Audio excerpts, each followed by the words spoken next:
Good evening, dear friends, and welcome to Watson's Margins. Edward here, your companion for another quiet hour of reason and reflection. Tell me, is there a document nearby this evening? A letter, perhaps? Or a note set aside and not quite attended to? We rarely look closely at the papers that pass through our hands, yet Watson understood that a single altered word, a shade of ink not quite matching its neighbours, can carry within it the weight of years. Do subscribe so these investigations always find their way to you. Now settle in. For as the great observer himself held, it is the smallest fact that reveals the largest falsehood. You'll find the Watson's Margins Spotify channel linked in the description below. Chapter 1. A Visitor Through the Fog. There are evenings in London when the fog does not merely descend but rather takes possession of the city entire, swallowing its spires and lampposts and the cries of its street vendors until one might suppose the metropolis had ceased to exist beyond the radius of one's own sitting-room fire. Such was the character of the November evening upon which Miss Eleanor Markham first appeared at our door in Baker Street, and I record it here not for the sake of atmospheric flourish, but because the fog itself became, in Holmes's later estimation, a useful metaphor for everything connected with the case. I had spent the afternoon writing letters and had abandoned that occupation in favour of my chair by the hearth, where I sat reading a medical journal with the drowsy inattention that comes upon a man when warmth and silence conspire together. Holmes occupied the settee opposite, his long legs extended before him, and his pipe producing slow, contemplative wreaths of blue smoke toward the ceiling. He had been silent for the better part of 2 hours, which I had long since learned to regard not as idleness but as a variety of concentrated thought invisible to the observer. Occasionally his fingers tapped a brief rhythm upon his knee. Otherwise he might have been a figure in a painting. It was a few minutes past 8 o'clock when Mrs. Hudson knocked and admitted our visitor. She was a young woman of perhaps 27, dressed with the plain propriety of a household that has known comfort without ostentation. Her coat was good wool, her gloves well kept, and her face, though pale with the cold and with something I took to be recent distress, possessed an intelligence and a steadiness that immediately recommended her. She looked first at Holmes, then at me, and it was evident from her bearing that she had considered carefully what she intended to say before mounting our 17 steps. "Mr. Holmes," she began, without preamble, "I am Eleanor Markham. I've come to you because I am not certain what has occurred, but I'm quite certain that something has." Holmes rose and gestured toward the basket chair nearest the fire. "Pray sit down, Miss Markham. You've come from Kensington, if I'm not mistaken, and you walked the last portion of your journey rather than wait for a cab in this weather." The young woman glanced at him with momentary surprise, then composed herself and sat. "You're correct on both counts. How did you know?" "The hem of your coat is dampened only at the lower 6 inches, consistent with pavement rather than conveyance. The particular clay on your boots is reddish in shade, characteristic of the district around Kensington Church Street. Your gloves are dry, however, which tells me you had a cab for the longer portion, and walked only when it became quicker to do so in the fog. But these are trifles. Dr. Watson will pour you some tea while you tell us what has disturbed you sufficiently to bring you out on such an evening." I performed that office willingly, and Miss Markham accepted the cup with a grateful nod. She gathered herself with the precision of a woman who has rehearsed her account and is determined not to be diverted from it. "My uncle," she said, "was Sir Percival Markham. You may have heard the name. He served as magistrate for nearly 30 years, and retired some 4 years ago with a reputation that was, so far as I was ever able to discover, entirely deserved. He died 3 weeks ago. His death was declared natural." "And yet you are here," Holmes said. "And yet I am here." She set down her cup.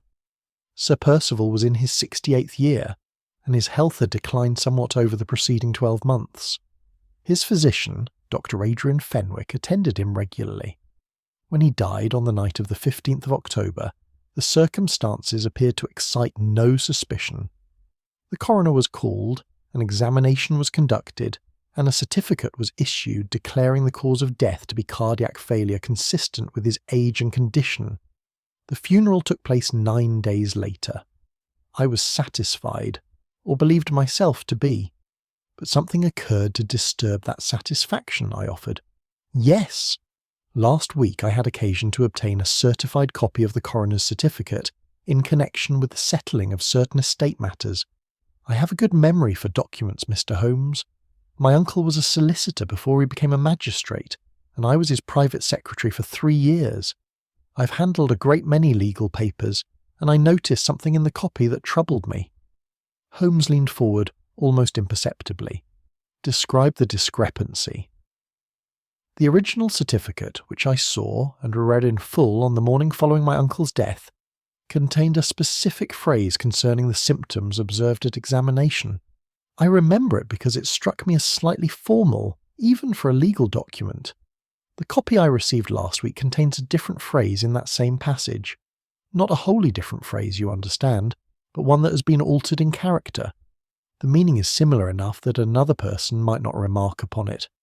But the words are not the same words. Is that all? Miss Markham hesitated. No. The time of the formal examination, as I recall it from the original, was recorded as 7:30 in the evening. The copy before me records it as 9:15, and the ink, Mr. Holmes, in the passages I have described, appears to me to be of a slightly different shade to the ink surrounding them. There was a silence. Holmes pressed his fingertips together beneath his chin. You said the death occurred on the 15th of October, I said. Were you resident in the house at the time? I was not. I keep rooms in Bloomsbury, but I came to Kensington immediately upon receiving word, and I arrived by 9 o'clock that same evening. Dr. Fenwick was still present, and Mr. Graves, my uncle's solicitor, arrived shortly after. Mrs. Holloway, the housekeeper, had been in the house throughout. My cousin, Captain Hugh Markham, arrived the following morning. Captain Markham is the heir? Holmes inquired. He is named in the will as the principal beneficiary, yes. My uncle left me a modest legacy and a collection of legal volumes, but the house and the greater portion of the estate passed to Hugh. She paused. I should say that I bear my cousin no ill will on that account. Our situations are different, and my uncle's decision was his own to make. Holmes nodded. You have mentioned Dr. Fenwick, the solicitor Graves, the housekeeper, and the captain. Who else was involved in the aftermath of your uncle's death in an official capacity? There was a clerk from the coroner's office, a Mr. Julian Mercer. He was exceedingly attentive, and he assisted in collecting various documents and records. He seemed eager to help, and at the time I thought nothing of it. At the time? Holmes repeated. He rose from the settee and moved to the window, though there was nothing to observe there but the yellow murk pressing against the glass. Miss Markham, I should like to be quite plain with you. The discrepancies you describe may have innocent explanations. A clerk transcribing from a damaged original will occasionally reword. A time may be recorded from memory rather than from the document itself, and memory is imperfect in all of us. But the combination of circumstances you have described is sufficiently unusual to warrant examination. Then you will look into the matter? He turned from the window. I will. I shall want to examine the certified copy you have obtained, and I shall need to visit the house in Kensington. I shall also need unrestricted access to your recollections, however small the detail may appear to you. Miss Markham rose and drew an envelope from her coat. I brought the copy with me. I hoped you would say that.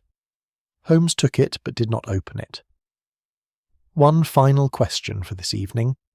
In the weeks following your uncle's death, did you notice anything unusual in the behaviour of any of the persons you have mentioned? Any anxiety, any particular eagerness or reluctance in connection with the official proceedings? She considered.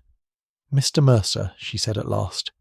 He called twice at the house after the funeral, which seemed to me more than courtesy required, and each time he asked whether all the documents had been safely lodged, and whether anyone had raised any questions about the certificate. Thank you, Holmes said simply. Watson will see you out, and I shall be in touch by tomorrow morning.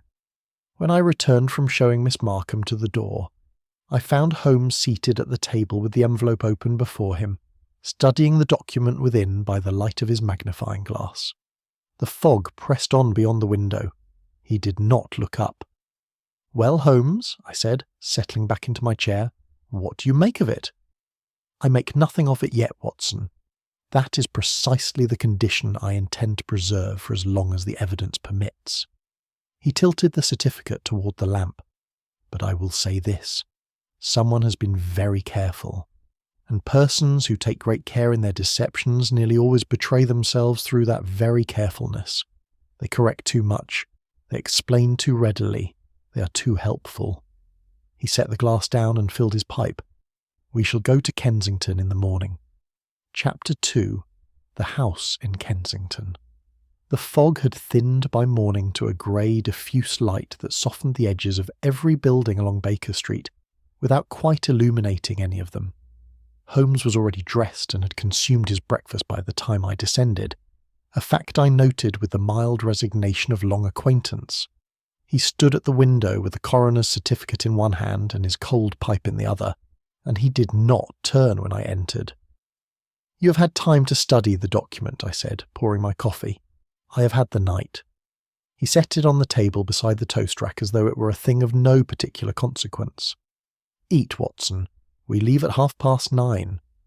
I have learned not to press Holmes when he is in this particular temper, which is not ill humour, but rather a species of focused abstinence from speech, as though words spent in casual exchange might somehow diminish the supply available for more essential purposes. I ate my eggs and read the morning paper, and at 9:28 he had his coat and hat, and we were in a cab. The Kensington townhouse occupied a respectable position on a quiet street of similar properties, each presenting to the world a face of cream-coloured stucco and well-painted ironwork that spoke of prosperity maintained through habitual care rather than recent fortune. Sir Percival Markham had lived here for the better part of 2 decades, and the house wore that tenure comfortably. The steps were freshly blacked. The brass knocker caught even the grey November light with a degree of authority. We were admitted by Mrs. Beatrice Holloway, the housekeeper, a woman of perhaps 55 whose face combined genuine sorrow with the composed efficiency of a person who has not permitted grief to interrupt the management of a household. She had clearly been advised of our coming by Miss Markham, for she showed no surprise at our appearance and led us directly to the drawing-room, where a fire had been recently laid. "You're kind to receive us, Mrs. Holloway," I said. "Sir Percival's niece has asked me to assist you in any way I can, and I shall do so." She paused at the door. "He was a good man, Doctor, a precise man, but a fair one. If there is something not right about what happened here, I should want it known." Holmes had already moved to the window and was examining the view of the narrow rear garden with what appeared to be mild curiosity. "How long had you been in Sir Percival's service?" he asked, without turning. 11 years this past April." "And the evening of the 15th of October? You were in the house throughout?" "From 4 o'clock in the afternoon. I'd been out earlier on household errands. When I returned, Sir Percival was in his study. He had his supper at 7, as was his habit. I collected the tray at past, and he seemed in reasonable spirits, though quieter than usual. I retired at 9. It was shortly after 10 that I heard movement above and found him unwell." Holmes turned. "Quieter than usual, you say. Had anything occurred that afternoon to account for it?" Mrs. Holloway's expression shifted with a subtlety that might easily have been missed. He had received a visitor, mid-afternoon, shortly after I returned. A young man I had not seen before. They spoke in the study for perhaps half an hour. His name? Sir Percival did not introduce him to me, and I did not ask. It was not my place. Holmes asked nothing further on that point, which I found curious, though I knew him well enough to understand that noting a thing and pursuing it immediately are 2 entirely separate operations in his method. He thanked Mrs. Holloway and asked whether we might be shown the study. It was a large room at the rear of the first floor, lined on 3 walls with bookshelves, holding a mixture of legal volumes and general literature. The desk was substantial, with a green leather surface that bore the organised accumulation of a man who had spent decades working at it. A wing chair occupied one corner beside a reading lamp. The fireplace was cold, and the grate had been cleaned since the night in question, though Holmes crouched beside it regardless and examined the interior with his glass for some moments before rising, apparently satisfied with something I could not discern. He moved next to the desk. The drawers had not been locked, and he opened each in turn with the methodical patience of a man reading rather than searching, his eyes passing over the contents without his hands disturbing them. A document box sat upon the upper shelf of the adjoining bookcase. He lifted it, examined its base, and replaced it with care. I'd been observing the room at large, and something caught my attention on the side table near the wing chair. "Holmes," I said, "this medicine bottle. Is this where Sir Percival's evening medication would ordinarily have been kept?" Holmes crossed to where I stood. The bottle was a small brown glass vessel with a cork stopper, bearing a chemist's label with Dr. Fenwick's instructions printed upon it. It sat on the far end of the side table, closest to the door, perhaps 5 feet from the wing chair and the reading lamp. "An interesting observation," he said. He did not elaborate, but I noticed he spent rather longer looking at the table's surface than at the bottle itself. I also noticed near the hearth a small reddish fragment on the hearthrug that proved on examination to be a chip of sealing wax, deep crimson in colour. I pointed it out, and Holmes produced an envelope from his coat, into which he placed the fragment without comment. We spent a further quarter of an hour in the study before Holmes pronounced himself ready to meet the other members of the household. The solicitor, Mr. Lionel Graves, had agreed to call that morning, and we found him in the drawing-room on our return, a careful-looking man of 60, with a grey beard trimmed with professional neatness, and eyes that assessed us with the rapid, neutral appraisal of a man accustomed to evaluating strangers across a desk. He shook our hands and expressed himself as willing to assist, though I detected beneath his courtesy a certain wariness. "Sir Percival's affairs are in order," he said, with a slight emphasis on the word order that seemed intended to forestall a particular class of inquiry. "The estate is straightforward. The will was drawn 4 years ago and has not been altered. Captain Markham is the primary beneficiary." Had Sir Percival given any indication of a desire to alter it? Holmes asked. Mr. Graves paused for a fraction of a second longer than the question required. He had spoken in general terms about reviewing his files. He was a thorough man. It was in his nature to revisit settled matters periodically. Which files specifically? He did not say. Old cases, professional matters from his time on the bench. Graves smoothed an invisible wrinkle from his coat. There was nothing that I regarded as urgent.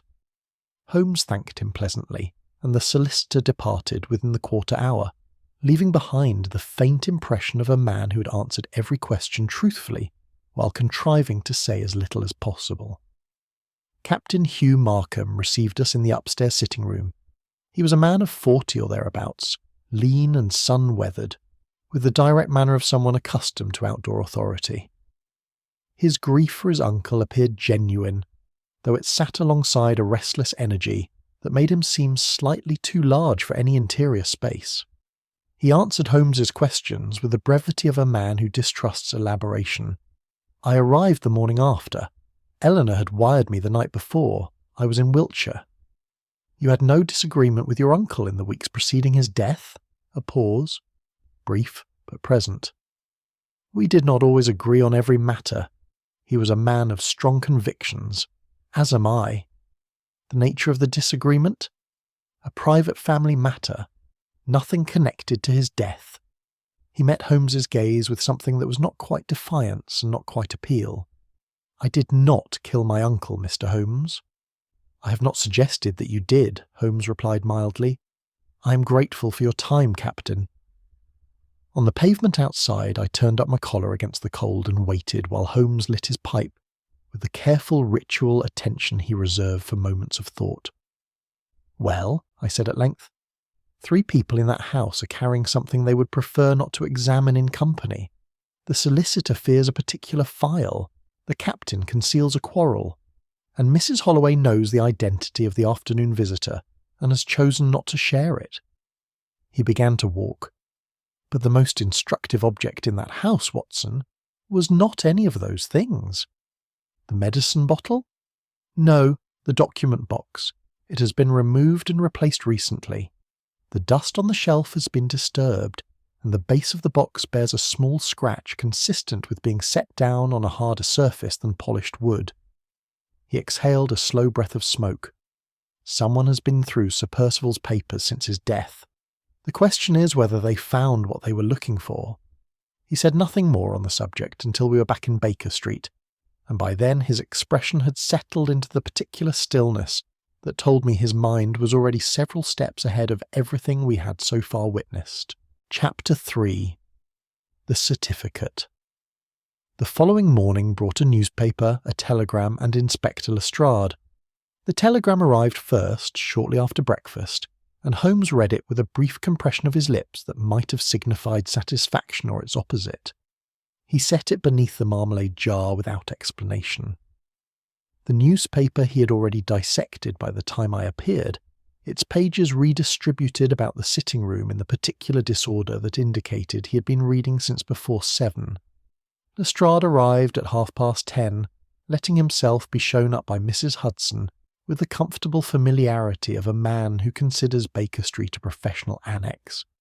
He was in good humour, which I had learned to regard as a mildly ominous sign. "Morning, Mr. Holmes, Doctor." He settled into the basket chair and declined Mrs. Hudson's offer of tea with a wave that suggested he had more pressing matters. "I've had a development in the Markham business. Thought you'd want to hear it." "I had no idea you were looking into the Markham business," Holmes said pleasantly. Lestrade permitted himself a small smile. "Miss Markham is not your exclusive client, Mr. Holmes. She also wrote to Scotland Yard. We have our own obligations in the matter." He produced a small notebook and consulted it with the air of a man reading a prepared statement to a committee. "Captain Hugh Markham has debts, considerable ones.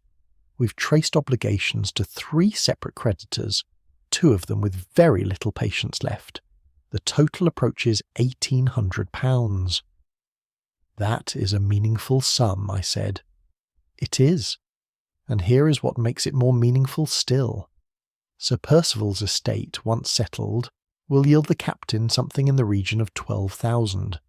A man who is owed £1,800 and stands to inherit 12,000 has a very clear reason to wish the process expedited." Holmes had not moved from his position by the fireplace, where he stood with one arm resting on the mantelpiece and his eyes directed toward the middle distance. "The debts are recent. Accumulated over the past 2 years. Gaming, primarily. The man has expensive habits and insufficient income to support them. And you connect this to the alterations in the certificate. How?" "Precisely." Lestrade tucked his notebook away. "If Sir Percival had lived another month or 2, he might well have revised his will. There was apparently some estrangement. The captain may have wished to ensure the death was tidily recorded before any such revision could be investigated. If questions were asked about the circumstances, delay would follow. Delay is the enemy of an indebted man." Holmes was quiet for a moment. "I see. And the actual mechanism by which Captain Markham, a man with no professional connection to the coroner's office, is supposed to have altered an official legal document currently in official custody, you have not yet worked out." Lestrade's good humour diminished by a fraction. "We are pursuing that line." "No doubt. In the meantime, I wonder if you might assist me with something rather more immediate." Holmes moved to the desk and produced a folded sheet. "I have obtained permission from the coroner's office to examine the original documentation this afternoon. I should prefer to do so with a representative of Scotland Yard present, in the interest of establishing whatever we find on an unimpeachable footing." This appeal to official standing was well calculated. Lestrade agreed without hesitation, and at 2 o'clock that afternoon the 3 of us presented ourselves at the office of the district coroner, a set of rooms above a solicitor's chambers in Bloomsbury, whose atmosphere combined bureaucratic precision with the particular mustiness of documents that have outlasted their authors. The clerk who received us was a thin young man with an air of conscientious anxiety, who had clearly been advised of our appointment by a superior. He produced the relevant file with careful hands and laid it upon a wide table beneath the window, where the afternoon light fell adequately if not generously. Holmes examined the documents for a long time without speaking. He carried his magnifying glass, but he used it sparingly, and I noticed that he spent at least as much time studying the paper itself as the ink upon it. Lestrade stood to one side with the tolerant impatience of a man who has agreed to attend a lecture he expects to find unpersuasive. I positioned myself where I could observe both the document and Holmes's face. What I could see, even without the benefit of a lens, was that the certificate was a clean and formally produced document, completed in a careful clerical hand. Holmes had brought Miss Markham's certified copy, and he placed it alongside the original at one point, moving between them with a deliberateness that reminded me of a musician listening for a single wrong note in a long passage. At last he straightened. "The ink," he said, to no one in particular. "Here and here." He indicated two passages with the tip of his glass without touching the paper. The surrounding text was written with a pen that had been recently and generously filled. The strokes are consistent in depth, and the drawing pattern is even. These two passages, however, were produced by a pen running lower, or by a different pen entirely. The pressure is marginally heavier, suggesting the writer was compensating for reduced flow. Lestrade leaned in. That could mean anything. Clerks refill their pens. In the middle of a sentence twice, without any blotting or hesitation mark? Possibly, but observe also the timing. Holmes pointed to the line recording the hour of the formal examination. This figure has been formed over an erasure, faint but present. The paper surface here is microscopically rougher than the surrounding area, consistent with careful abrasion. He picked up the certified copy, and in the copy obtained by Miss Markham, which was transcribed from this original some weeks after it was filed, the time recorded is 9:15. The phrase in the clinical observation passage has also migrated. These things did not arrive in the copy by error. They were transcribed faithfully from whatever the original contained at the moment of transcription, which means the alterations preceded the copy. "When was the copy issued?" I asked. 3 weeks after the original was filed." Holmes set both documents down. The alterations were made within that window. Lestrade was no longer merely tolerant. He was attending with the sharp attention he reserved for moments when the evidence declined to cooperate with his conclusions. "If that's true," he said slowly, "the captain would have had no access to the original. It came into official custody on the morning of the 16th. Precisely what I said this morning. Then who did have access?" Holmes did not answer directly. Instead, he turned to the anxious clerk, who had remained near the door throughout our examination. "Mr. he inquired. "Simmons, sir." "Mr. Simmons, in the weeks following the filing of this certificate, how many individuals would have had legitimate occasion to handle this document?" The clerk counted on his fingers with the earnest precision of someone who takes such questions seriously. "The coroner himself, naturally, myself, any deputy who might cover in the coroner's absence, and any authorised clerk assisting with filing or transcription." "Is Mr. Julian Mercer known to you?" A brief hesitation. "Mr. Mercer assists us from time to time on a contracted basis. He is not a permanent member of staff. He has helped with document organisation on several occasions." "Was he engaged here in the weeks following the 15th of October? Another hesitation, longer this time. "I believe he was, sir, for perhaps a week, in late October. He was assisting with the quarterly archiving." Holmes thanked him with the brevity of a man who has received precisely what he came for and has no desire to advertise the fact. On the pavement outside, Lestrade pulled his coat against a sharp wind that had come in from the east. "Mercer," he said. The word had the sound of a man trying out a new key in a lock he has already decided fits him perfectly. "The fellow who's been so helpful to the family. The same. It doesn't make him guilty of anything." "It makes him possible," Holmes replied, "which is a useful beginning." He raised his hand for a cab. "I should not arrest Captain Markham just yet, Lestrade, if you can bear the inconvenience. I have a small amount of reading to do first." He would say nothing more, and by the time we reached Baker Street he had retreated into the silence that meant the reading had, in his mind already begun. Chapter 4. The Unimportant Objects. Holmes spent the whole of the next day in his chair. I do not mean this as a figure of speech. He rose once to refill his pipe, once to examine something in a reference volume he pulled from the shelf without consulting the index, and once to stand at the window for 3 minutes before returning to precisely the same position. He did not eat lunch. He declined 2 callers, one of whom left a card that he read and set face down on the side table without remark. By evening the room was dense with tobacco smoke, and I had abandoned my own reading in favour of watching him with the helpless attention one gives a barometer before a storm. At 7 o'clock he said, without preamble, "The inheritance case." "I beg your pardon?"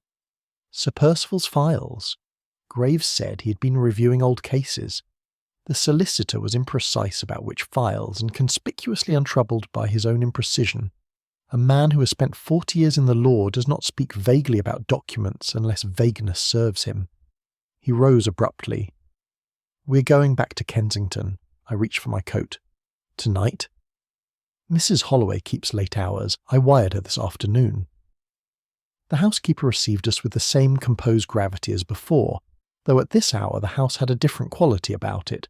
Quieter, more candid somehow, as though darkness had stripped away the performance that daylight requires of a household still observed by the world. She brought us to the study without being asked, and lit 2 additional lamps without being requested, which told me she had some anticipation of what we had come to do. Holmes went immediately to the bookshelves and began examining the spines of the legal volumes with a systematic attention that started at the leftmost shelf and moved right with the patience of a man reading a map. I stood near the desk and looked again at the room with fresh eyes, trying to apply to it the lesson Holmes had repeated so often that it had become a kind of professional discipline. Not what is notable, but what is altered. The document box was on the upper shelf where we had last seen it, and the scratch on its base where Holmes had noted it. The medicine bottle had been removed, presumably by the household. The wing chair sat in its corner. The grate was still cold and clean. I looked at the desk. At the centre of the leather surface, positioned with the slight wrongness of a thing replaced by someone other than its habitual user, sat an expensive fountain pen in a small silver stand. I crossed to it and examined it without touching. "Holmes," I said, "this pen, was it here on our first visit?" He turned from the shelves. "Yes, in the same stand. Why?" "The nib has been recently replaced. You can see where the old adhesion marks are on the barrel, and the new nib is fractionally lighter in colour than the metalwork surrounding it. A pen of this quality would not ordinarily need a new nib, unless the original had been damaged or—" I paused, following the thought where it led, "or removed." Holmes was beside me in 4 steps. He examined the pen through his glass, then looked at me with an expression I had learned over many years to regard as the nearest he came to open approval. "The original nib," he said, "would carry a very particular pattern of ink distribution unique to the hand that used it habitually. If someone wished to determine how Sir Percival formed his letters, his pressure, his angle, his individual characteristics, a used nib would provide that information very precisely." "You mean someone took it in order to study his handwriting? Or to replicate it?" He set the glass down. "A forged addition to a document would be far less detectable if the forger had first studied the instrument of the original author. Not conclusive, but consistent." He straightened and returned to the shelves. Mrs. Holloway had remained near the door throughout this exchange, and I noticed she was watching Holmes with an expression that had shifted from composed gravity towards something more troubled. "Mrs. Holloway," I said gently, "on our first visit you mentioned that Sir Percival had received an unnamed visitor on the afternoon of the 15th. You said you had not been introduced and that it was not your place to ask. But I wonder whether you remember more of that visit than you felt at liberty to share with us then."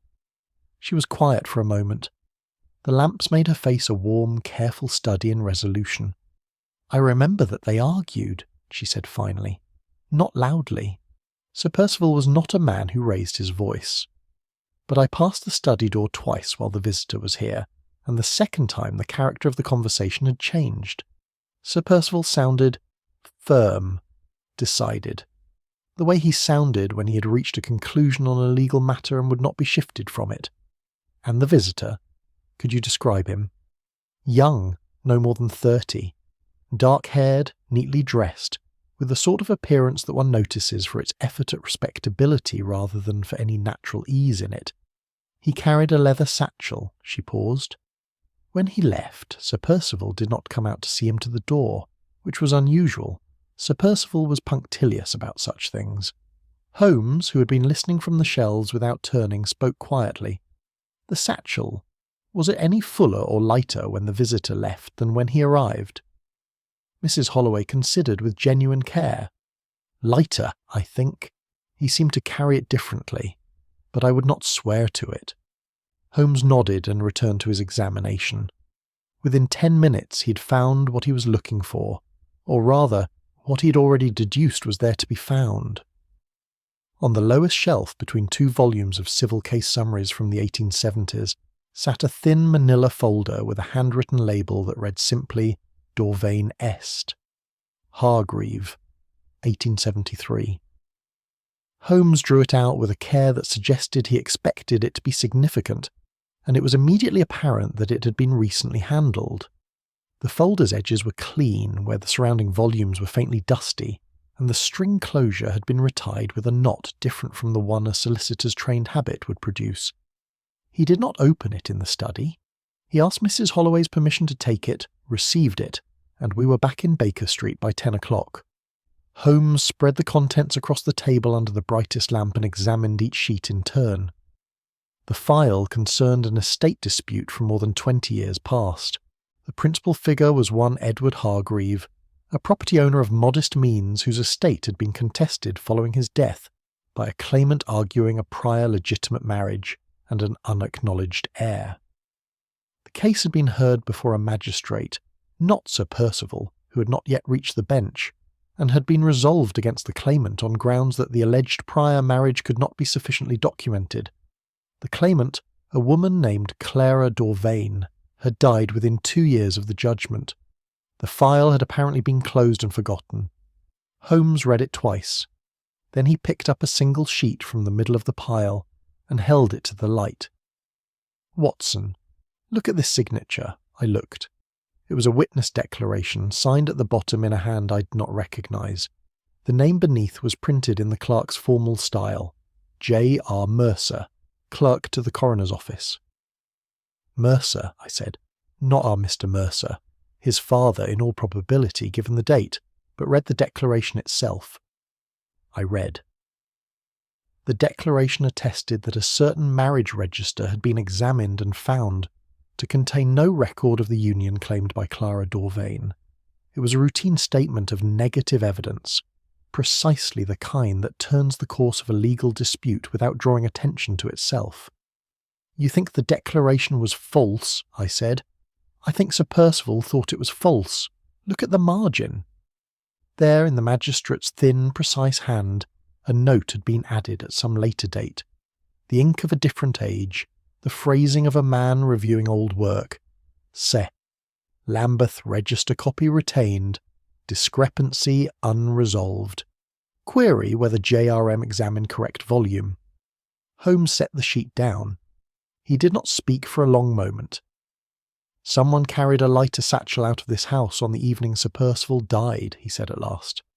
And whatever was in that satchel, I suspect it was the thing Sir Percival had found, and the thing our helpful Mr. Mercer has been so anxious, ever since, to ensure no one else thinks to look for.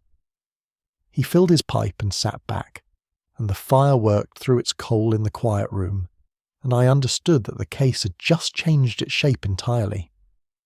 Chapter 5. Silent Reconstructions. Holmes did not share the Dorvain file with Lestrade. I remarked upon this the following morning, when the inspector sent a note requesting any new developments, and Holmes composed a reply of such diplomatic brevity that it conveyed the impression of cooperation while committing to nothing of substance. He sealed it with the satisfaction of a man who has discharged a social obligation at minimal personal cost. "You intend to pursue the Mercer connection independently," I said. "I intend first to be certain of what I know, before I'm obliged to defend it to someone who will immediately attempt to fit it into the theory he already holds." He tucked the Dorvain file beneath his arm. "Today we return to Kensington. I have some movements to retrace." We arrived at the house before 10, and Mrs. Holloway, who had by now accepted our periodic appearances with the equanimity of a woman who has decided to trust a process she cannot entirely follow, admitted us without ceremony. Holmes requested the freedom of the house, and she granted it, asking only that we avoid the upper rooms where Captain Markham was still in residence. What followed was among the stranger mornings I have spent in Holmes's company, and my experience in that regard is not inconsiderable. He said almost nothing for the first 2 hours. He moved through the house with a slow deliberateness that was less like searching and more like remembering, as though he were overlaying the present rooms with a prior version of them visible only to himself. He timed the walk from the study to the front door. He timed it from the study to the kitchen passage. He stood in the hall for several minutes looking at the staircase, then climbed it to the landing and descended again at a different pace. I had brought my notebook, and I recorded durations where I could and observed where I could not, which is perhaps the most useful function I serve in these reconstructions. Holmes has told me on more than one occasion that my presence during an investigation serves him well, not because I contribute insight, his phrase delivered without any particular unkindness, but because explaining things aloud to a capable listener forces the precision that silent thought sometimes permits one to avoid. He tested this theory at length in the study, where he finally sat in Sir Percival's wing chair and spoke with his eyes directed at the cold grate. "Mrs. Holloway retired at 9, he said. "She heard movement above at some point after 10, though she was uncertain of the precise time, which suggests she had been asleep and was roused rather than simply becoming aware of something she had already been hearing. Sir Percival was found in some distress when she reached him. Dr. Fenwick was summoned and arrived within the half-hour." He paused. "Fenwick's own account places his arrival at 10:30. The certificate, in its altered form, records the formal examination as beginning at 9:15. I followed the implication. "That is impossible. Fenwick cannot have examined him formally before he himself arrived." "Precisely. The altered time was not merely an administrative convenience. It was intended to move the record of the examination to a period before Fenwick's arrival, which would naturally suggest a different examiner, a coroner's representative perhaps, arriving independently. It creates ambiguity where there was none. It implies a second authoritative presence in the house that evening, lending a bureaucratic legitimacy to the record that the actual sequence of events does not support. But who was present at 9:15 if not Fenwick? Holmes rose from the chair and crossed to the window. The rear garden was bare and brown, the trees stripped of their November leaves. "No one, I believe. The time is invented. The purpose was not to record what happened, but to obscure when it happened and to suggest that the clinical observations in the certificate derive from an examination conducted closer to the time of death, with a fresh eye, by an independent hand." He turned.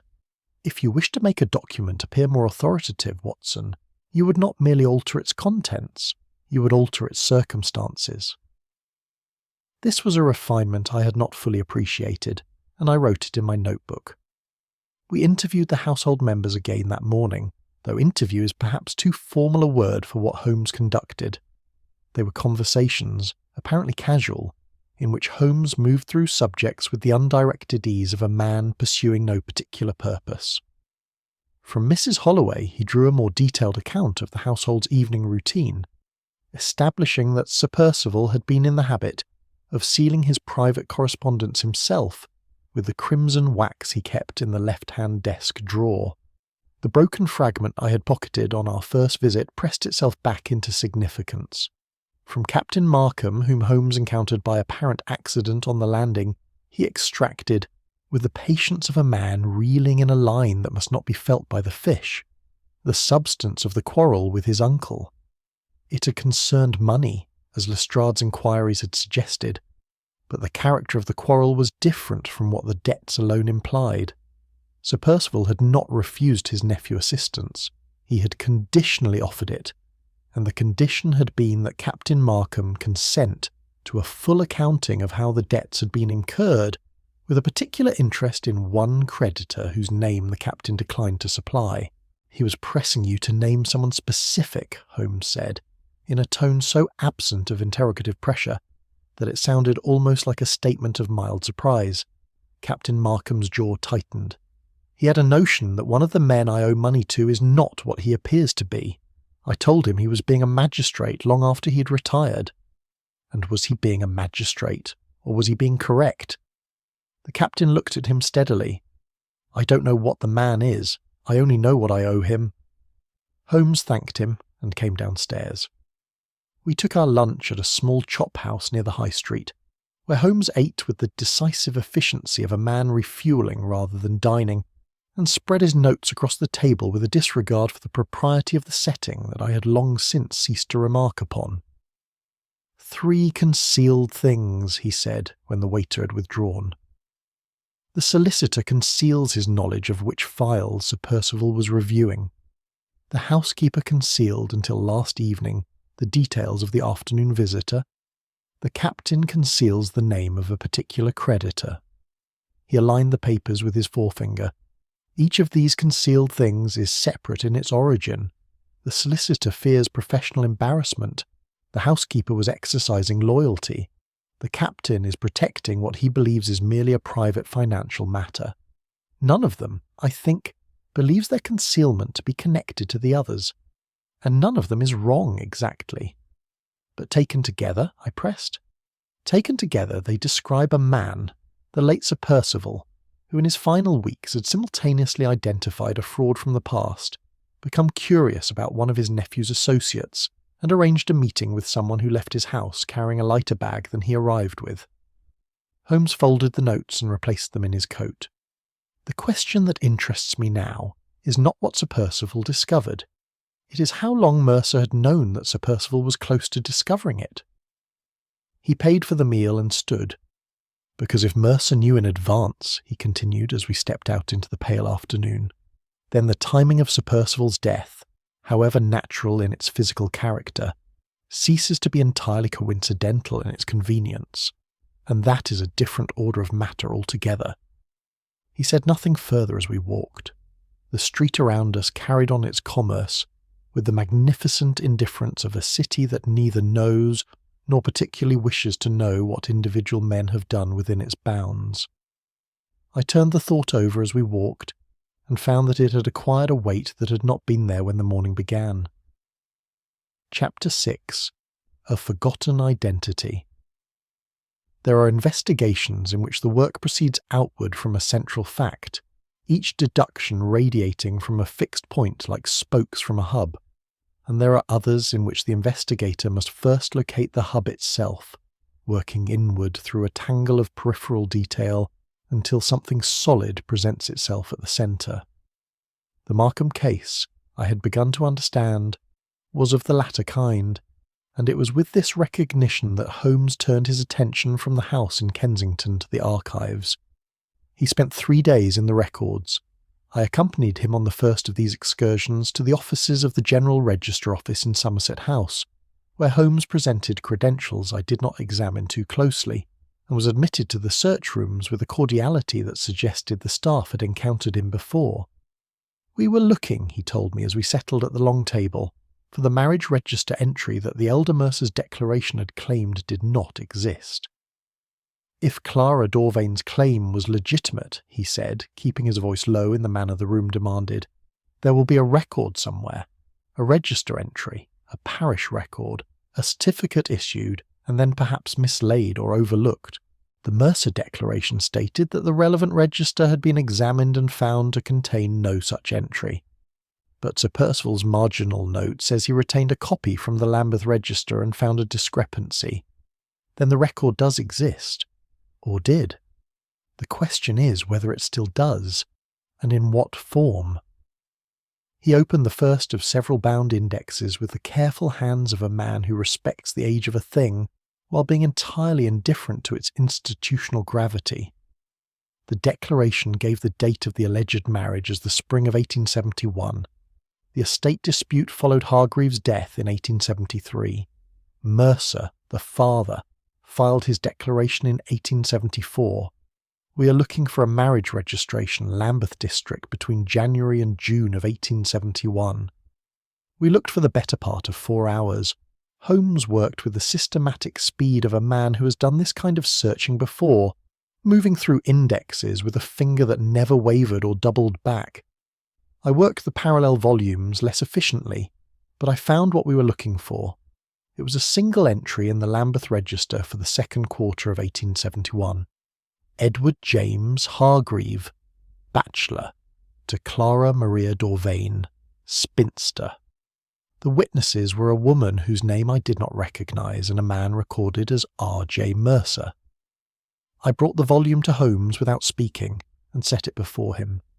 He read the entry, then he read it again, then he sat back in his chair with the expression of a man who has confirmed a suspicion sufficiently serious that confirmation brings no pleasure. R.J. Mercer, I said quietly. The same man who later declared the marriage could not be found. The same initial arrangement, certainly. Reginald, perhaps, or Robert. The elder Mercer witnessed the marriage, then subsequently declared under oath that no such marriage could be documented. Holmes closed the volume with deliberate gentleness. He perjured himself. The Dorvain claim was legitimate. The estate should have passed to Clara Dorvain's son, if there was one, rather than to the collateral heirs who received it. And Sir Percival found this out. Sir Percival found the Lambeth copy. He noted the discrepancy in his own file. He did not act immediately. Perhaps he wished to be certain, or perhaps the demands of his position at the time prevented him. But in the weeks before his death, he was reviewing those old files, and it seems he decided to act at last. Holmes rose and replaced the volume on its shelf with the precision of a man leaving a crime scene undisturbed. Now we must determine who benefits from that fraud having remained concealed for 20 years. The Dorvain line and whatever it produced, and what became of Julian Mercer, son of the perjurer. The second and third days of archive work I did not share. Holmes returned each evening with the remote, preoccupied air that signals sustained discovery, and on the third evening he appeared for dinner in better humour than he had shown for a week, which in Holmes's case manifests not as sociability, but as a slight loosening of the compression about his eyes. "Julian Mercer," he said, helping himself to the soup Mrs. Hudson had left, "is 31 years of age. He was born in Suffolk in 1861, the only child of Reginald James Mercer, who served the Lambeth Coroner's office for 22 years before his death in 1889. Julian followed his father into administrative work connected to the legal and judicial system, holding contracted positions with 3 separate offices over the past 7 years, none of them permanent, all of them providing access to official records of one kind or another. A deliberate pattern, I said. Whether deliberate from the outset or opportunistic by development, I cannot yet say. But consider the trajectory. A young man whose father left him, at his death, some knowledge, intentional or inadvertent, of a fraud that had diverted an inheritance from its legitimate recipient 20 years earlier. That young man spent his working life in precisely the positions that would allow him to monitor, manage, and if necessary, suppress any official interest in that fraud. And the legitimate heir, has he found that? Holmes set down his spoon. Clara Dorvain died in 1876, 2 years after the case was decided against her. She had a son, born in 1872 before Hargreaves' death. The child was raised by her sister's family under the sister's married name. He paused. The name of the sister's husband was Alderton. The name meant nothing to me immediately, and I said so. It meant nothing to me either, until I traced Captain Hugh Markham's creditors through a set of rather indirect inquiries this afternoon. The man whose name the captain refused to supply to his uncle, the particular creditor Sir Percival wished to identify, operates under the name Alderton. I put my fork down. The dinner had ceased to occupy my attention. then Captain Markham is unknowingly indebted to the man who is the legitimate heir to the Hargreave estate, I said slowly. Or knowingly. I have not yet established which. Holmes resumed eating with the equanimity of a man for whom the revelation has had time to settle. What I have established is this. Sir Percival discovered the Dorvain fraud. He simultaneously became curious about the man his nephew owed money to. Whether he connected those two facts before his death, I cannot determine. But Mercer, who has spent years ensuring no one connects them, had urgent reason to believe Sir Percival was close to doing so. The afternoon visitor, I said. The young man with the satchel. Yes. Mercer went to the house on the afternoon of the 15th. Sir Percival received him. They argued. Mercer left with something from the study. My belief is that he took the Lambeth copy Sir Percival had retained, the very document the marginal note refers to. He could not take the Dorvain file itself without its absence being noticed, but the retained copy, loose in the file or in a separate envelope, could be removed without immediately apparent trace. And that evening Sir Percival died. Holmes said nothing for a moment. The fire spoke in small, dry sounds. Yes, that evening Sir Percival died, and within the fortnight, while the household was in mourning, and the official records were briefly in a state of processing and transition, Julian Mercer took a contracted position, assisting with the quarterly archiving at the coroner's office, and the certificate was quietly amended. I looked at him across the table. Holmes, do you believe Sir Percival's death was entirely natural? He met my gaze with a steadiness that was not evasion, but something more careful than certainty. I believe it may have been. His health was genuinely poor. The shock of a confrontation with a man who had come to suppress evidence of his father's perjury would not have been medically insignificant. He paused. But I also believe that a man who has committed fraud once and watched it undisturbed for 20 years, and who then faced the real prospect of its exposure, is precisely the sort of man who plans for contingencies. I require one more piece of evidence before I am prepared to say which it was. He did not tell me what that piece of evidence was, and I did not ask. I had learned, in the course of our long association, that there are moments when Holmes withholds not from secrecy, but from the same instinct that keeps a surgeon's hand still until precisely the right moment. To press him then is to risk disturbing the very steadiness upon which everything depends. I poured us each a glass of port and let the fire do its quiet work and did not sleep particularly well. Chapter 7. The Perfect Motive. The newspaper arrived on a Thursday, and Lestrade arrived an hour after it. I had been reading the personal columns, a habit Holmes had infected me with over the years, on the grounds that the personal columns of a London daily contain more authentic human drama per column inch than any other form of literature. When I noticed a brief item in the court and legal notices section reporting that the estate of the late Sir Percival Markham had been submitted for probate, and that Captain Hugh Markham was named as principal beneficiary, it was the sort of item that appears daily in such papers and is read by almost no one. I was about to turn the page when Holmes, who had apparently been reading over my shoulder, said quietly, "Mark the date on that, Watson," and returned to his own chair. I marked it. I was not certain why, but I had learned that when Holmes asks one to note something, the reason generally presents itself in time. Lestrade arrived at 11:30 with the air of a man bearing news he's been anticipating with pleasure. "We have him," he announced, settling into the basket chair with the comfort of the habitual visitor. "Captain Markham, the financial case is complete, and I think the circumstantial case is strong enough to move on." Holmes set aside the chemical monograph he'd been reading. "Tell me." Lestrade produced his notebook with the flourish of a conjurer. "The debts are worse than we first established. We've now traced obligations totalling closer to £2,300. 2 of the creditors have issued formal demands within the last 6 weeks. The captain's army pension is insufficient, and he has no other income. He stood to inherit £12,000 from his uncle's estate. We have 3 independent witnesses who will attest to a heated argument between the captain and Sir Percival approximately 10 days before the death. One of those witnesses heard Sir Percival say, in terms he considered unambiguous, that he was considering a revision to his existing arrangements. A revision to the will, I said. Precisely. The captain knew his inheritance was under threat. He had motive and opportunity. He visited the house twice in the week before his uncle's death, which he himself admitted to us. As for the certificate, we believe he bribed Mercer to make the alterations. On what evidence? Holmes asked. Mercer's contracted position at the coroner's office that month was arranged through an introduction from a mutual acquaintance. We're tracing the connection. The point is that Markham had the motive to want the death recorded cleanly and quickly, without questions that might delay probate. Holmes had listened to all of this with his eyes half closed and his fingers pressed together in the attitude I knew well, and when Lestrade finished he remained in that posture for several seconds before speaking. "The witnesses to the argument," he said.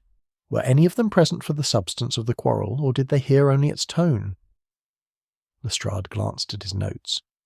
One heard the remark about the will through the study door. The others observed the captain's state of agitation when he left the house. And the remark about a revision.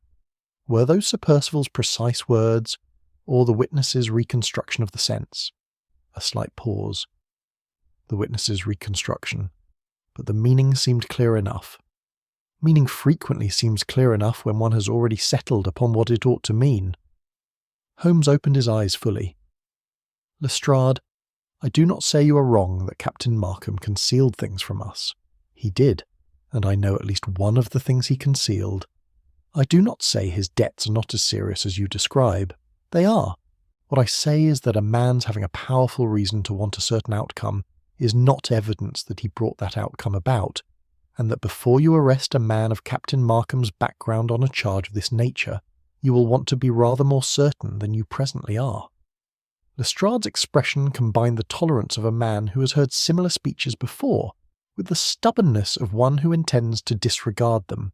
"The public will not be well served by endless delay, Mr. Holmes." "The public is generally not well served by arresting the wrong man either. Give me 4 days. 2, 3. Lestrade put his notebook away and stood with the air of a man making a significant concession. 3 days, but I warn you, the Commissioner is watching this one. Sir Percival was not without influence, even in retirement. When he had gone, Holmes remained seated for a full minute without speaking, which I had learned to distinguish from his contemplative silences by the quality of stillness in it. This was not thought. It was something closer to decision. "He will arrest Markham regardless," I said. "Very likely. He has built a case that satisfies every obvious requirement, and the pressure from above will do the rest." Holmes rose abruptly, "Which means our 3 days are probably won."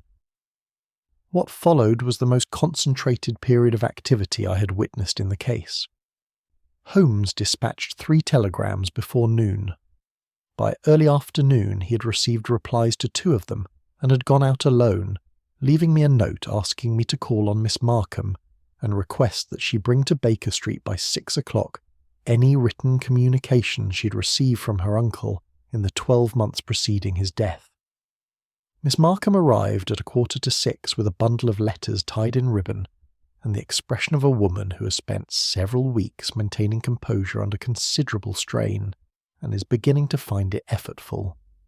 I gave her tea and told her as much as I felt Holmes would wish me to share, which was less than I myself knew, but she accepted this with the practical intelligence she had displayed throughout.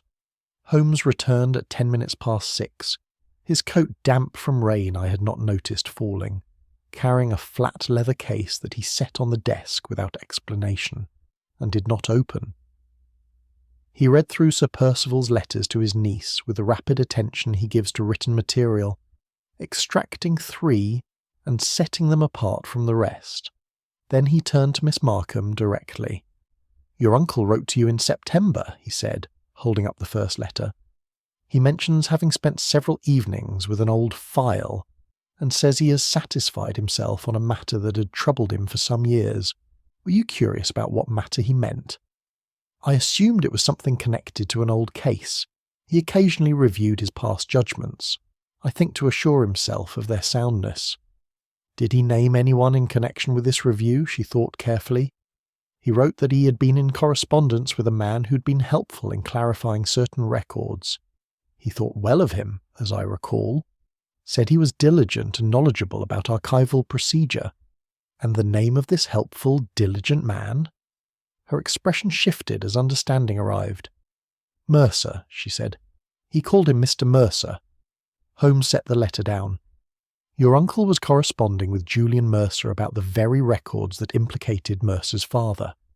Whether Mercer sought out your uncle, or your uncle sought him through official channels, I have not yet fully established. But Mercer knew, with absolute certainty, the precise state of Sir Percival's knowledge and his intentions regarding it. He did not need to guess or infer. He was being kept informed. The room was very quiet. Miss Markham looked at the bundle of her uncle's letters with an expression I found difficult to witness. The expression of someone reconstructing a trust they have just understood was exploited. The afternoon visit, I said. Mercer came to the house to retrieve the Lambeth copy and to understand with finality what Sir Percival intended to do. Holmes moved to the desk and opened the leather case. Inside, secured in a paper envelope, was a single document. This afternoon I visited the chemist who supplied Sir Percival's medication for the past 18 months. His records are precise. He looked at me over the envelope. The prescription was for a cardiac preparation of moderate strength, appropriate to Sir Percival's condition. But the dosage was carefully calibrated. A doubling of that dose, administered at the correct interval, would not produce dramatic symptoms. In a man of Sir Percival's age and existing condition, the effects might present as an entirely natural cardiac event. The silence that followed was the heaviest of the case. You are saying, I said carefully, that Sir Percival may have been given an overdose of his own medication. I am saying that the possibility exists, that the means were available, and that the timing of Mercer's visit and the nature of his access to the house on that afternoon make him the only person in a position to have done it. Holmes replaced the document in its envelope. I am also saying that the certificate alterations were not, as I first believed, intended merely to protect a concealed identity. They were also intended to move the recorded timeline of that evening into a configuration that made the relevant window of opportunity disappear from the official record. He closed the leather case with a quiet final click. Tomorrow, he said, I should like to speak to Julian Mercer. Chapter 8. The detail no one saw. Julian Mercer lived in lodgings above a stationer's shop in Clerkenwell. 3 rooms on the second floor reached by a narrow staircase that smelled of ink and damp plaster. The street below was a working one, and at 9 in the morning it was already loud with the commerce of costermongers and the iron-rimmed wheels of delivery carts on the cobbles. Holmes had sent no notice of our visit, which I understood to be deliberate. The landlady, a stout woman with the permanently preoccupied air of someone managing more tenants than she finds comfortable, confirmed that Mr. Mercer was at home and admitted us to the staircase with a suspicion that softened when Holmes produced a card and allowed her to draw her own conclusions from it.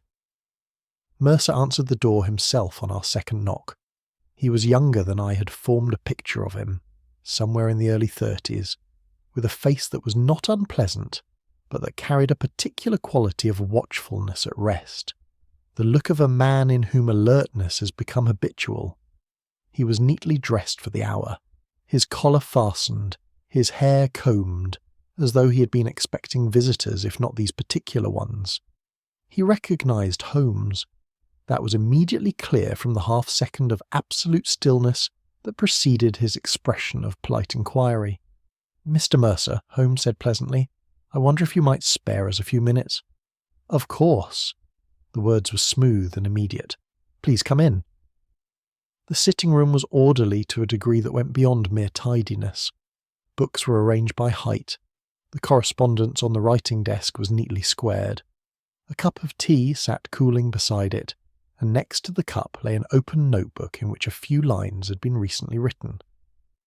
Mercer moved to close it as we entered, a gesture sufficiently natural that only someone watching for it would have noted the intention. Holmes sat where he was directed, and looked about the room with the mildly curious air of a man making a first acquaintance. "You've been helpful to the Markham family during a difficult time," he began. "Miss Markham speaks well of your assistance. I was glad to be of use. Sir Percival's death was a loss." Mercer sat opposite us with his hands rested on his knees, in the posture of a man who has decided to be open and is communicating that decision through his body. "Is there something specific I can help you with, Mr. Holmes?" "Several things, I hope. You were contracted to assist with archiving at the District Coroner's office in late October, shortly after Sir Percival's death. How did that engagement come about?" "A colleague recommended me. I'd done similar work for the office previously. The timing was coincidental. The quarterly archiving falls in October regardless." "Quite so. And during that engagement you would have had access to documents in the current filing?" "As part of the archiving process, yes. Documents are logged, cross-referenced and placed in their appropriate holdings. It's administrative work, including the certificate relating to Sir Percival's death." A pause fractionally shorter than naturalness would require. "It would have passed through the general filing, yes. I don't recall handling it specifically." Holmes smiled pleasantly. "I see. Then let me put something to you and ask for your assistance in understanding it." He produced a sheet from his coat, which I recognised as a careful transcript he had prepared the previous evening. The coroner's certificate as filed contains a single amended word in the clinical observation passage. The amendment is small enough that a person reading the document for content rather than for composition might not remark upon it. The word altered is the word subsequently, which replaced the original word immediately. The significance of that single substitution is that it changes the implied sequence of observed symptoms in a manner that is clinically meaningful to anyone with medical training. I had not known this detail. I looked at Holmes, and he continued without glancing at me. "The word subsequently implies a progression over time. The word immediately implies near simultaneity of onset. For a man of Sir Percival's condition, and his specific cardiac preparation, the distinction matters considerably in terms of what the symptom pattern suggests about the circumstances of the episode." He folded the transcript and replaced it in his coat. "The person who made that substitution understood the clinical implications. That is a narrow qualification. It eliminates a great many possible candidates." Mercer had not moved. His expression had settled into a neutrality that was working harder than it appeared to be. "I don't see how this concerns me," he said. "You have no medical training?" "None." "No. But your father spent 22 years in service to the coroner's office, during which time coroner's officers were regularly required to record and assess preliminary observations at death scenes before a physician's arrival. That knowledge passes between people who live in the same household. A son who grew up with such a father might absorb a considerable familiarity with clinical terminology and its forensic implications." Holmes paused. "Not the same as formal training, but sufficient for a careful substitution." A muscle moved briefly along Mercer's jaw. He said nothing. Holmes reached into his coat again and produced a second sheet. "This is the access record for the coroner's certificate in question. It shows 3 handling entries between the date of filing and the date upon which Miss Markham obtained her certified copy. The first is the coroner himself on the date of issue. The second is the transcription clerk who prepared the certified copy. The third is a contracted archivist, entered in the general log as J. Mercer on the 23rd of October. He set the sheet on the table between them. That entry is the only occasion on which the document was handled between its filing and the preparation of the copy. The alteration was made on the 23rd of October. Mercer looked at the sheet. Something passed through his expression that was neither guilt nor innocence, but the particular look of a man understanding that a door he believed to be locked has been standing open. "I handled a great many documents that week," he said, but the smoothness had left his voice. "You handled this one." Holmes's tone was unchanged, still carrying the pleasant detachment of a man discussing a minor administrative matter. "And I can demonstrate through ink analysis, paper surface examination, and the internal logic of the alteration itself that it was made by a person who was not the original author. and who had specific reasons for making that particular change rather than any other. The room was very quiet.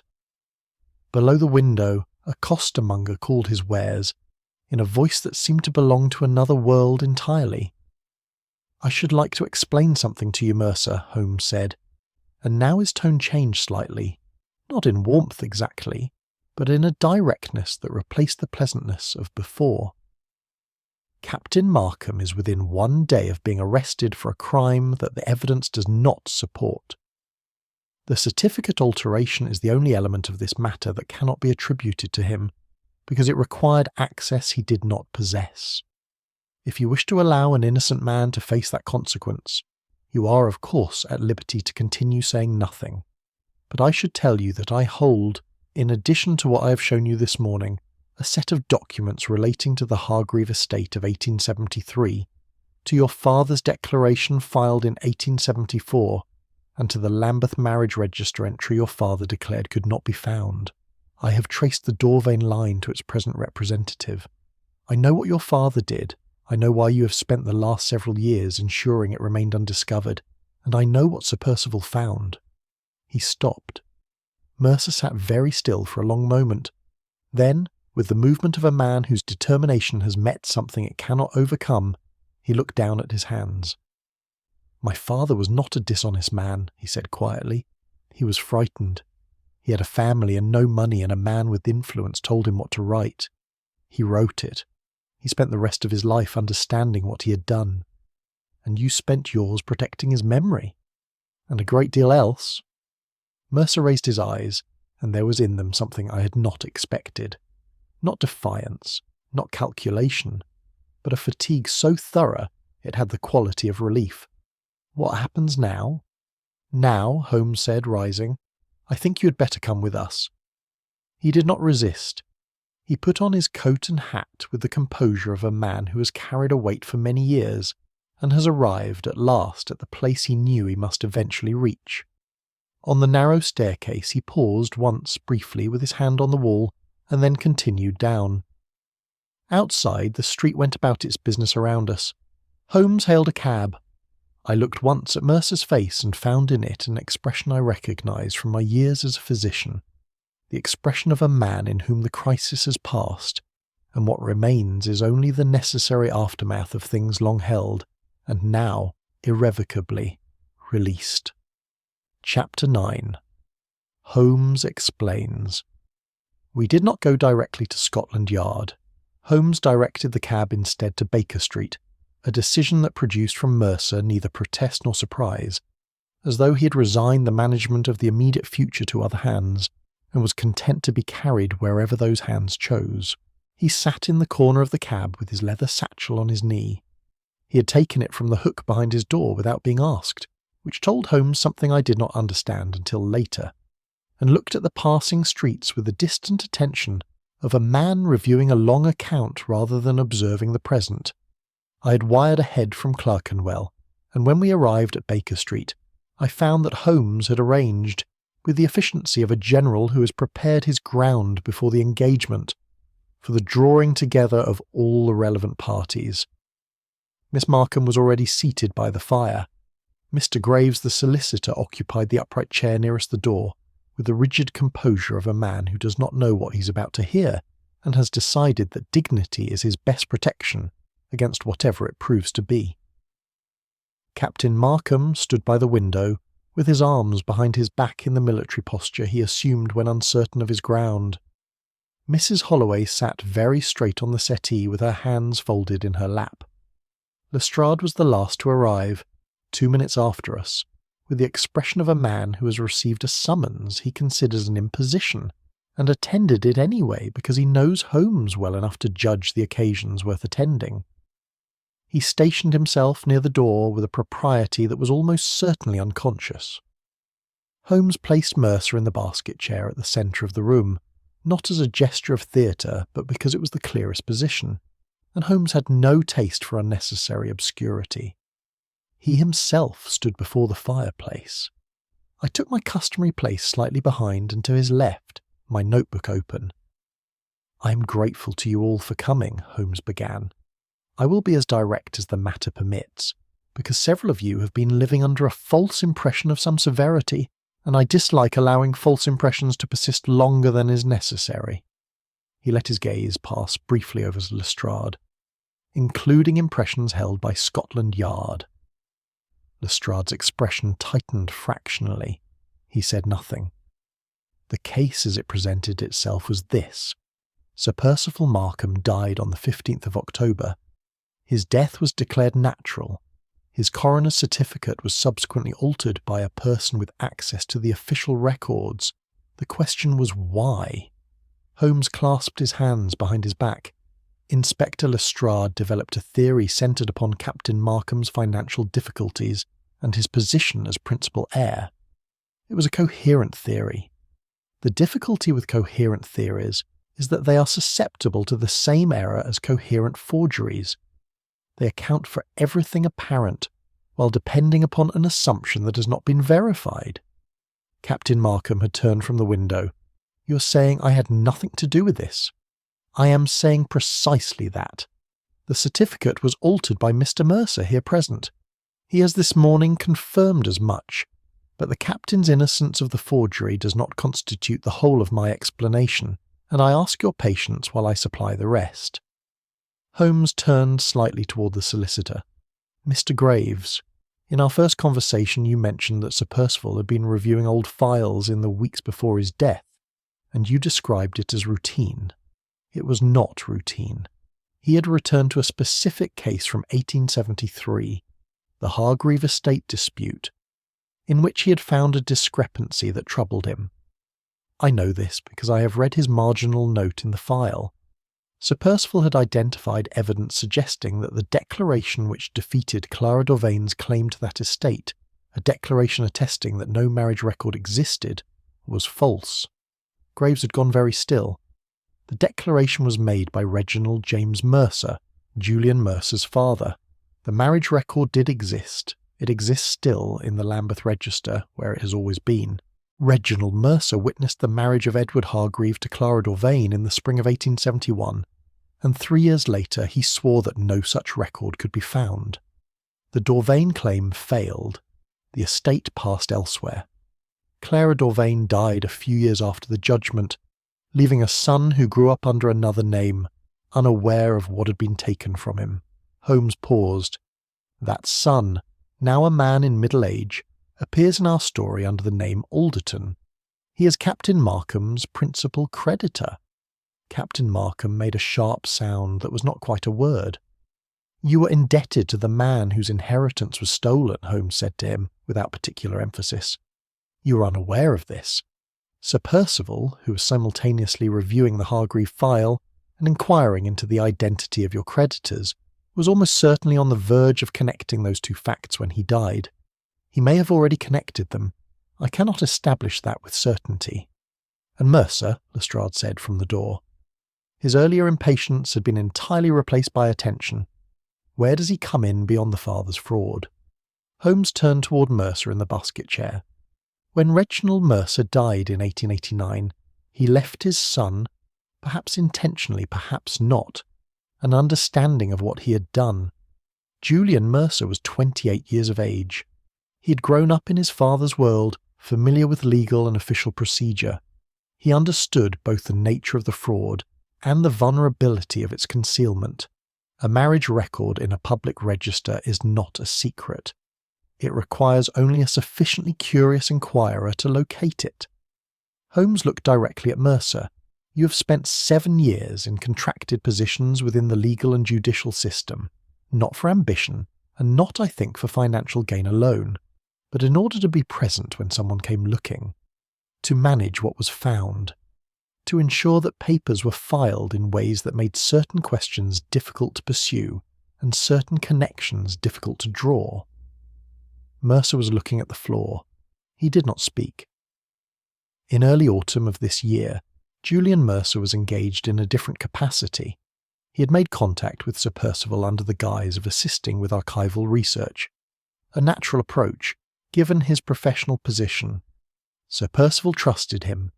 He corresponded with him about the very records that incriminated his father. receiving from him guidance that was, in its actual function, a means of monitoring exactly how far Sir Percival's understanding had progressed. Miss Markham had closed her eyes briefly at this. She opened them and kept her composure. On the 15th of October, Mercer visited Sir Percival at the house in Kensington. The conversation was not amicable. Sir Percival had reached his conclusion, and he told Mercer what it was.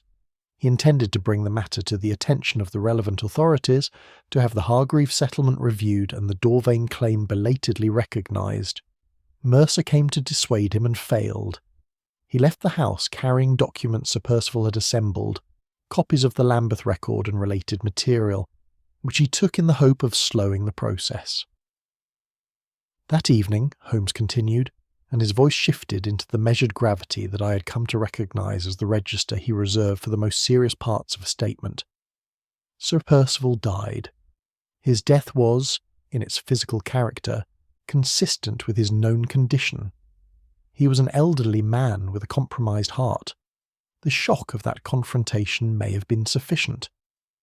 I examined his medication and the dosage carefully prescribed for him, and I can say that a deliberate overdose would have been clinically indistinguishable from a natural episode in a man of his condition.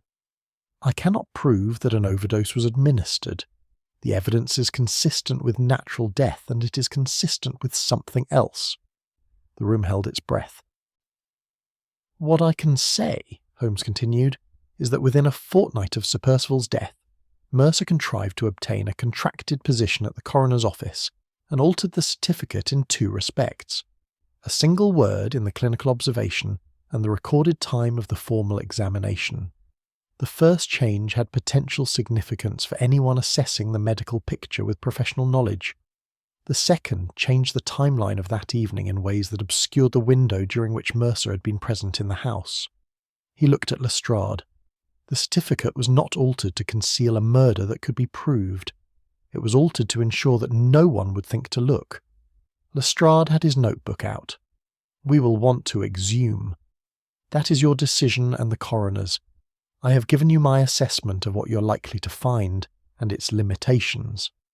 Holmes unclasped his hands. What is not in doubt is the forgery of an official document, the suppression of evidence pertaining to a civil fraud, and the removal of documentary material from a private residence. Those, Lestrade, are the charges that can be established. I leave the rest to your office and to the medical authorities. He sat down, then, as though the delivery of the account had concluded something, and he was content to let the consequences find their own level. It fell to Lestrade to move first, and he did so with the practical efficiency that was, whatever Holmes's view of his reasoning, his genuine professional virtue. He spoke quietly to Mercer, who rose from the basket chair without resistance and gave the satchel, which contained, as Holmes had suspected from the moment Mercer took it from the hook, the documents removed from Sir Percival's study on the evening of the 15th, into the inspector's keeping without being asked to do so. The room began to empty in the way that rooms do after a long conclusion, gradually, with the slightly dazed quality of people who have been still for an extended time and are only now remembering the existence of the world outside. Captain Markham paused at the door and looked at Holmes with an expression that carried more than he was likely to put into words.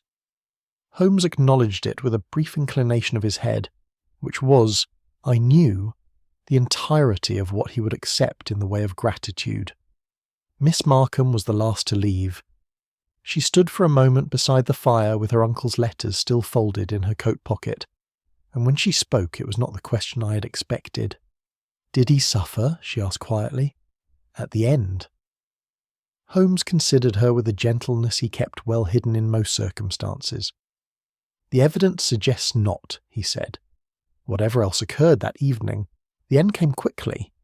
She nodded once and went out, and the door closed behind her with the soft finality of a chapter concluded. Chapter 10. The Certificate and the Truth. 3 weeks passed before I sat down to write the final account of the Markham case, and I record that delay not as an apology, but as a fact that is itself instructive. Some investigations conclude with the swiftness and clarity of a mathematical proof, and one may set them down while the details are still sharp and the sequence still visible. Others require a period of settling, as a disturbed pool must be allowed to grow still before its bottom can be seen. This was of the latter kind, and I needed those weeks before I could be certain I was recording what had occurred, rather than what I had felt while it was occurring. The legal proceedings moved with the measured efficiency of a system that, whatever its imperfections, knows how to manage a matter once the essential facts have been placed before it. Julian Mercer was charged with the forgery of an official document and the suppression of material evidence. He did not contest the charges. His counsel entered a plea in mitigation that drew heavily upon the circumstances of his father's perjury, and the position in which that legacy had placed a young man not yet 30 when he inherited its consequences. The judge, a man of considerable experience and apparently of some philosophical latitude, acknowledged the mitigation without allowing it to diminish the sentence. Mercer received 18 months. The question of Sir Percival's death was formally reviewed. The exhumation was conducted with appropriate discretion, the results examined by 3 independent medical authorities, and the conclusion reached, after a fortnight that I imagine was not comfortable for anyone involved, was that the evidence remained insufficient to establish anything beyond natural cardiac failure consistent with the deceased's known condition. The file was closed on those grounds. I set that conclusion down plainly, because plain statement is what it deserves. Holmes said nothing when the finding was communicated to us, and I did not press him. There are cases in which the law arrives at an answer that is legally correct and humanly incomplete, and the honest recorder can do no more than note the gap between the two without pretending it does not exist. The Hargreave estate matter proved more tractable. Mr. Graves, the solicitor, retained the remainder of his professional dignity by being the first to bring the Dorvain fraud to the attention of the relevant authorities, a decision that owed something to legal conscience, and something, I suspect, to the counsel of self-preservation, and which in any case produced the same result regardless of its motivation. The estate had long since been dispersed and the original property sold, but the legal recognition of Clara Dorvain's legitimate claim created certain remedies that the courts proceeded to apply with more speed than I had expected. The man known as Alderton, whose full name proved to be Charles Edward Hargreave Dorvain, a fact he had not himself known until Holmes's inquiries placed the registers before him, received a settlement that did not restore everything but acknowledged what had been taken. Captain Hugh Markham's debts to that same man were, in the circumstances, handled with a generosity that surprised me until I reflected on the character of a man who has spent his life in ignorance of a wrong done to his mother, and who, upon learning of it, finds that the person indirectly implicated is also the man his uncle had trusted. There are moments in which the connections that bind people are more powerful than the grievances that might divide them. This appeared to be one such moment, and I record it with the quiet satisfaction it deserves. I did not see Holmes during the first 2 weeks of this settling period. He was engaged upon another matter. He mentioned it in passing on the one occasion I called at Baker Street, and found him in, surrounded by maps of the Somerset coast, and 3 volumes on maritime insurance. And I had my own practice to attend to, which had accumulated a certain amount of neglect during the weeks I had spent in Kensington and Clerkenwell, and the musty reading rooms of public record offices. It was not until the case had resolved itself into its final shape, legally speaking, that we spent an evening together in the old manor, with the fire and the tobacco, and the particular quality of comfortable silence that has always characterized our better evenings. I had been making notes toward the present account, and Holmes was reading, or appearing to read, and for a time neither of us spoke. Outside, the fog had returned in the way it does in November, settling over London not with the drama of arrival, but with the gradual insistence of something that has always been there, and is simply making itself felt again. "I have been thinking about the certificate," I said at last. Holmes turned a page without looking up. "Have you?" "It strikes me as the most curious element of the whole business. Mercer is not a stupid man, He must have known that altering an official document carried its own risks. If he had done nothing, the death might have been accepted without question. Yet he interfered. He drew attention to the very record he wished to protect. Holmes set his book down then and looked at the fire for a moment before answering. A man who has spent years managing concealment develops a particular habit of mind, he said. He does not trust stillness. Every natural development appears to him as a potential threat, and every potential threat demands a response. Mercer did not alter the certificate because it required alteration. He altered it because he could not endure the possibility that it might be examined and found wanting. The interference was not rational calculation. It was the action of a man whose vigilance had become indistinguishable from anxiety, and who could not distinguish between a door that needed locking and one that was already locked. And in locking it, I said, he drew exactly the attention he wished to avoid. As is generally the case with excessive precaution. He picked up his book, then set it down again, which meant he had more to say. What strikes me as more interesting than the forgery itself is the position in which Mercer's father placed him. Reginald Mercer's perjury was by all accounts a single act committed under external pressure, not the expression of a dishonest character. Yet it created for his son a permanent obligation, not legal, not financial, but moral in some crooked sense, to maintain what the father had done. Julian Mercer did not begin as a criminal. He became one by degrees, each step made necessary by the last, until the distance between the man he had been and the man he had become was so great he could no longer trace the path back. I thought of Mercer's face on the staircase, that moment of stillness with his hand against the wall. You feel some sympathy for him, I said. Holmes considered this with genuine seriousness rather than dismissing it. I feel the appropriate recognition of how a man arrives at a point he did not intend to reach. That is not sympathy in the sentimental sense. But it is something. He paused. Miss Markham's uncle found what he found because he was the kind of man who reviews his own past judgments honestly, and acts upon what he discovers in them. That is a rare quality, and a costly one. It would be a pity if the record of the case failed to acknowledge it. I wrote that down. It seemed the kind of thing that ought to be written down. We sat for a while longer in the way we have sat through many evenings, the fire doing its slow, honest work against the November cold. I found myself thinking, not for the first time in connection with this particular case, about the number of secrets a single legal document can contain without appearing to contain anything at all. A certificate, a register entry, a marginal note in an old file, a declaration of negative evidence. None of them remarkable on their own, each of them carrying within its formal language the compressed residue of human decisions made under pressure, in fear, or in the full and unclouded exercise of conscience. Holmes, I said, I am not sure how to characterize this case when I write it up. It does not resolve in the way most of our cases resolve. Too much remains uncertain. He looked at me with the brief, direct attention he gives to observations he considers worth answering. Then characterize it honestly, he said. A case in which justice was done imperfectly. Some wrongs were corrected, others could not be. And a man who spent 2 decades becoming something he did not wish to be was at last prevented from continuing.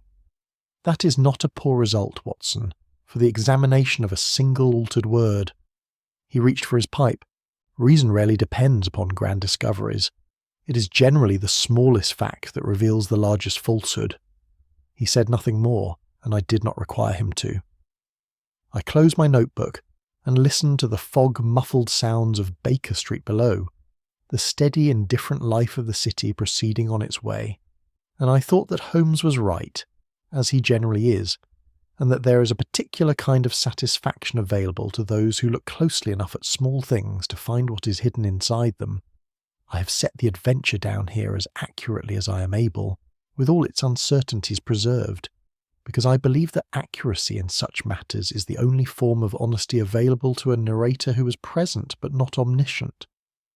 Whatever Sir Percival Markham knew in his final hours, he knew it clearly, and he acted upon it. That, in the end, is what brought his niece to our door and what made the rest of it possible. The fog pressed on the window glass, Holmes filled his pipe, and I turned to a fresh page.